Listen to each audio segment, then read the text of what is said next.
My family abandoned me in this forest to die. I tried to figure out why for a very long time, but I decided that it didn't matter.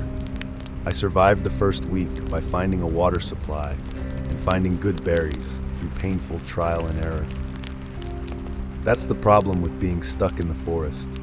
It is difficult at first to find what plants you can eat. I've never been good at hunting and I had no equipment, so I was forced to test my way through every piece of fruit, every tuber and root, and every leaf that I didn't already know was poisonous. I made a makeshift cabin that I have slowly built up over the years with makeshift stone implements. Once I had gotten the hang of using my stone tools, I made a trap, and after about a week, I heard it spring. To my surprise, it was not a bird or a bunny, but rather a cat. It had to have been a Maine Coon based on its size. It had no fear in it for me, and instead was as obedient as a dog.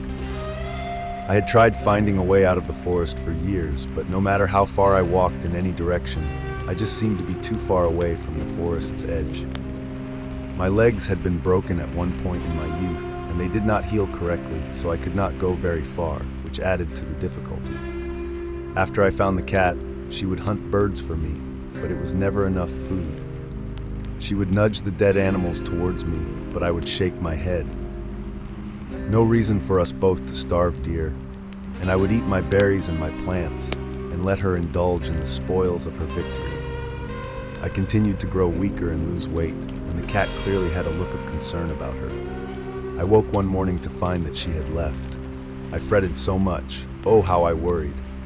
But in the early afternoon, she came back, and with 2 young children chasing her and laughing. I was amazed that she had somehow found civilization, and for a second, I relished the idea of finally being saved from my years-long ordeal in this hellish wilderness. And then the cat nudged the 2 children forward, which made them giggle.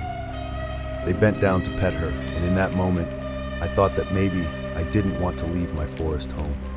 That night, as I rested with a full stomach for the first time in a decade, with the sounds of new children chasing my cat up the hillside, I decided that this cabin was not so bad after all.